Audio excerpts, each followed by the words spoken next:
NB ಗ್ರೂಪ್ನ ನವೀನ್ ಬಿಲ್ಲವ ಆಯೋಜಿಸಿದ Mister Miss Mrs and Miss Teen Tulunadu 2020 ಸ್ಪರ್ಧೆ ಮಂಗಳೂರಿನ ಸಾಯಿ ಪ್ಯಾಲೇಸ್ ಹೋಟೆಲ್ ಸಭಾಂಗಣದಲ್ಲಿ ನಡೆಯಿತು. ಸ್ಪರ್ಧೆಯಲ್ಲಿ ಸುರತ್ಕಲ್ನ ಕುತ್ತೆತೂರಿನ ಕೊಡಪಡ್ಗುತ್ತಾವರ ವಿದ್ಯಾ ಸಚಿನ್ ಶೆಟ್ಟಿ ಅವರು ಮಿಸಸ್ ತುಳುನಾಡು 2020ಯ ಪ್ರಥಮ ರನ್ನರ್ ಅಪ್ ಆಗಿ ಕಿರೀಟವನ್ನು ಮುಡಿಗೇರಿಸಿಕೊಂಡಿದ್ದಾರೆ. ಜೊತೆಗೆ ಮಿಸಸ್ ದಿವಾ ತುಳುನಾಡು 2020 ಟೈಟಲ್ ತಮ್ಮದಾಗಿಸಿಕೊಂಡಿದ್ದಾರೆ. ಇನ್ನು ಇವರು LNTಯಲ್ಲಿ ಇಂಜಿನಿಯರ್ ಕೂಡ ಆಗಿದ್ದು ಸೌಂದರ್ಯ ಸ್ಪರ್ಧೆಯಲ್ಲಿ ಭಾಗವಹಿಸಿ ಕಿರೀಟ ಪಡೆದುಕೊಂಡಿದ್ದಾರೆ.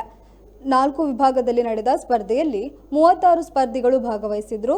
ಇನ್ನು ಮಿಸ್ಟರ್ ತುಳುನಾಡು ಆಗಿ VJ Dixon, Miss Teen Tulunadu ಆಗಿ ಅಂಕಿತಾ ಆಚಾರ್ಯ, ಮಿಸ್ ತುಳುನಾಡು ಆಗಿ ಪೂಜಾ ಹಾಗೂ ಮಿಸಸ್ ತುಳುನಾಡು ಆಗಿ ಜ್ಯೋತಿ ವಿಜೇತರಾಗಿದ್ದಾರೆ.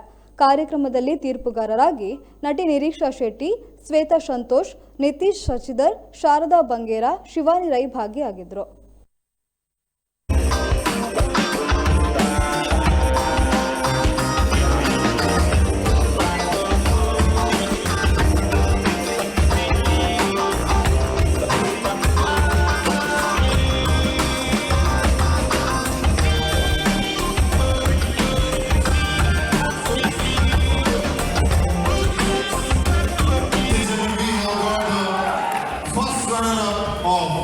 Mrs. Tulunadu 2020 Vidya. Ladies and gentlemen, Jordan First runner-up Vidya.